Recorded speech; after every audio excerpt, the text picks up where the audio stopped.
I've been intrigued by this question of whether we could evolve or develop a sixth sense, a sense that would give us seamless access and easy access to meta information or information that may exist somewhere that may be relevant to help us make the right decision about whatever it is that we're coming across.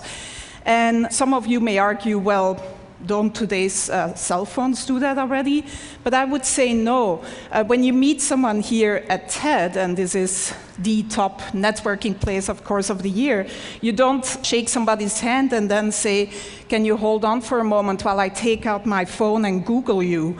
Or when you go to the supermarket and you're standing there in that huge aisle of different types of toilet papers, you don't take out your cell phone and open a browser and go to a website to try to decide which of these different toilet papers is the most ecologically responsible purchase to make.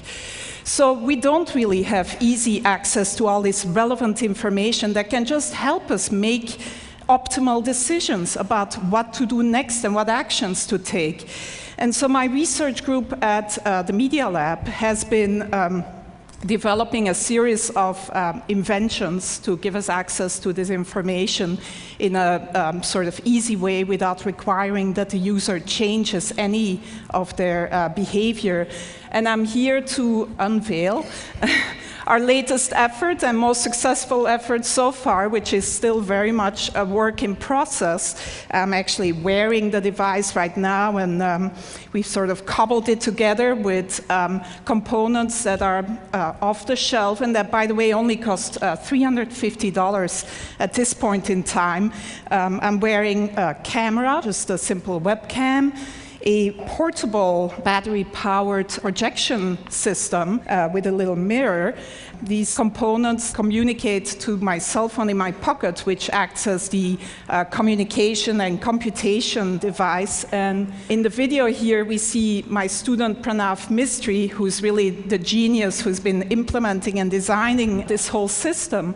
And we see how this system lets him walk up to any surface and start using his hands to interact with the information that is projected in front of him. The system tracks the 4 significant fingers. In this case, he's wearing simple marker caps that you may recognize. But if you want a more stylish version, you could also paint your nails in different colors. And the camera basically tracks these 4 fingers and recognizes any gestures that he's making, so he can just go to, for example, a map of Long Beach, zoom in and out, etc. The system also recognizes iconic gestures, such as the take a picture gesture, and then takes a picture of whatever is in front of you. And when he then walks back to the Media Lab, he can just go up to any wall and project all the pictures that he's taken, sort through them and organize them and resize them, etc. Again, using all natural gestures. So some of you most likely were here 2 years ago and saw the demo by Jeff Hahn, or some of you may think, well, doesn't this look like the Microsoft Surface table? And yes, you also interact using natural gestures, both hands, etc. But the difference here is that you can use any surface. You can walk up to any surface, including your hand, if nothing else is available, and interact with this projected data. The device is completely portable and can be...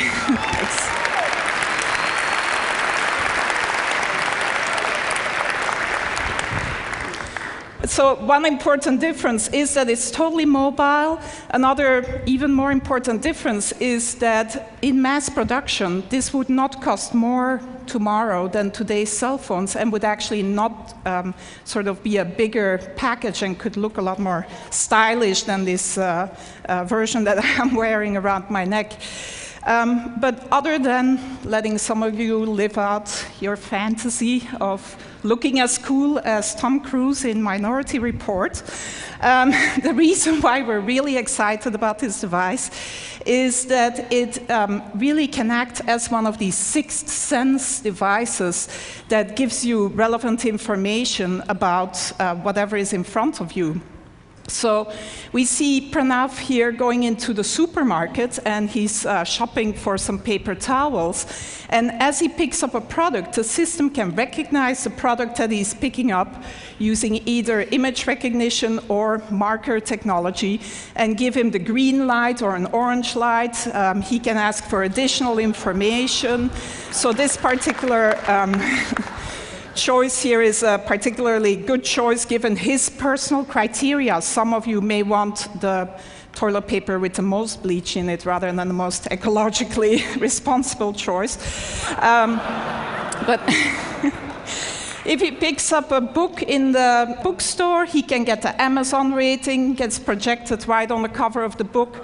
This is Juan's book, our previous speaker, which gets a great rating, by the way, at Amazon. And so Pranav turns the page of the book and can then see additional information about the book, reader comments, maybe sort of information by his favorite critic, etc. If he turns to a particular page, he finds an annotation by maybe an expert of a friend of ours that gives him a little bit of additional information about whatever is on that particular page. Reading the newspaper, it never has to be outdated. You can get video annotations of the events that you're reading about. You can get the latest sports scores, etc. This is a more controversial one. As you interact with someone at TED, maybe, you can see a word cloud of the tags, the words that are associated with that person in their blog and personal web pages. In this case, the student is interested in cameras, etc. On your way to the airport, if you pick up your boarding pass, it can tell you that your flight is delayed, that the gate has changed, etc. And if you need to know what the current time is, it's as simple as drawing a watch on your arm.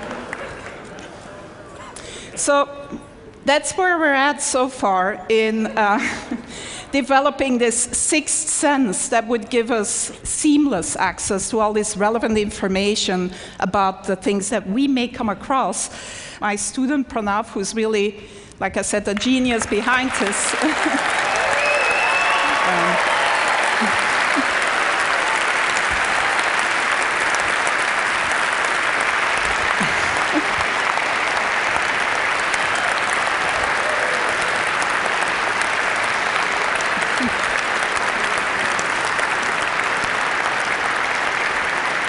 He does deserve a lot of applause because I don't think he's slept much in the last 3 months, actually. And his girlfriend is probably not very happy about him either. But it's not perfect yet. It's very much a work in progress. And who knows, maybe in another 10 years, we'll be here with the ultimate sixth sense brain implant. Thank you.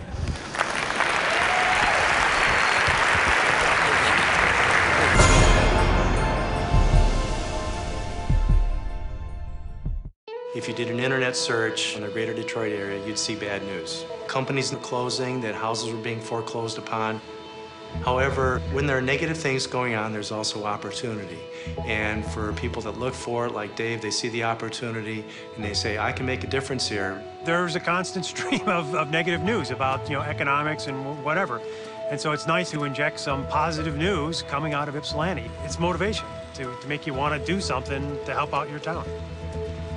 So my friend Corinne, who is the manager at the Ypsilanti Food Co-op, sent me what she thought was a grant for a solar project. Turned out it was a very low interest loan. So it kind of sparked my interest, and then I did some searching and was able to actually find a small $6,000 grant from the state of Michigan. But I've never done solar. I didn't know square one about how it was done. We bought panels, we figured out how to do it, and that was our first system. We needed to monitor the power and be able to track how much is coming in and out.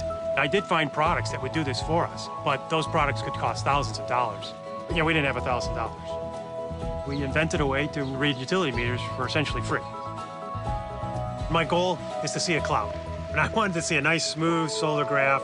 Then I wanted to dip a little bit and know that a cloud just went over the solar panels. My wildest dreams is to have 100 locations in Ypsilanti, all on Solar Ipsy, all being tracked in real time. And Ypsilanti would be the place to come for solar information. When I started, I was searching and I was looking in 10 or 12 different places. And so now we have a website where information's already been collated. And so someone can search on solar, find this site, and hopefully have all the information they need. It's just amazing that you see people in far-off remote villages in like Mongolia, you know, if they're looking for solar power or for some information, it's there for them to find. It's happened, you know, it's so cool.